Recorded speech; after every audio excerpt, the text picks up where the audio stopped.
पक्ष या पक्षामध्ये आपण वाडवडिलांनी जे आपल्यासाठी कष्ट केलेले आहे आणि जे श्रम केलेले आहे त्यांची एक आठवण आपण या पितृपक्षानिमित्त काढत असतो आणि वाडवडिलांना व्यवस्थित असं जेवण गोड जेवण करतो आणि त्यांचा आशीर्वाद घेतो।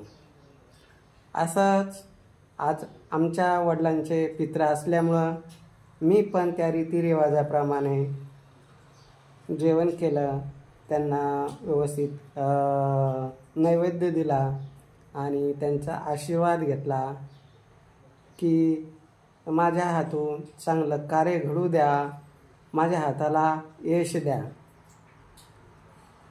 प्रत्येक वडिलांचा मुलगा हा लाडकाच असतो आणि आई वडील मुलांसाठी सदैव आईवडिलांचे आशीर्वाद असतात।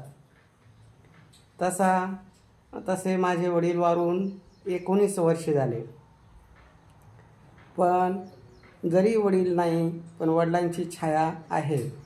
आज त्यांच्या कृपेने आणि त्यांच्या आशीर्वादाने आज मी आपणा सर्वांपर्यंत पोहोचत आहे। असाच आशीर्वाद घेऊन आपले पार्थ मराठा वधूवर सूचक केंद्राच्या माध्यमातून माझ्या हातून खूप प्रगती व्हावी, महाराष्ट्रात कानाकोपऱ्यात माझं नाव जावं आणि प्रत्येकाच्या गावी खेडोपाड्यात रावसाहेब सरोने म्हणजे पार्थ मराठा वधूवर सूचक केंद्राचे संचालक ज्या गावात गेलो तर त्या गावात माझा व्हिडिओ बघून प्रत्येक जणांनी माझी ओळख पोहोचावी, त्यासाठी मी सातत्याने प्रयत्न करणार आहे। आणि हे करत असताना माझ्या वडिलांचा आशीर्वाद माझ्या पाठीमागे राहीलच अशी मला खात्री आहे, कारण शेवटी आई वडील आहे। आई वडील हे नेहमी आपल्या मुलांसाठी आशीर्वादच देतात आणि भले मुलं मुली पाल आई वडिलांना विचारू किंवा ना विचारू, पण आई वडील मात्र आपल्या अपत्याला कधीही सोडणार नसतात। आज आम्ही श्रद्धेने त्यांची पूजा केली आणि त्यांचा आशीर्वाद घेतला आणि आता आपण ऑफिसला जाणार आणि अशा पद्धतीने आपले नवनवीन व्हिडिओद्वारे आपण भेटत राहणार।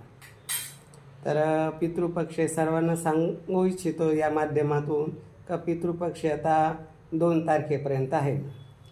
पितृपक्ष संपल्यानंतर आपण लग्नासाठी अगदी प्रत्येक जण उत्साही असतो आणि ते पाहण्यासाठी ऑफिसला या आणि लवकरच आपल्या योग्यतेप्रमाणे आपण जोडीदार निवडायचा आहे।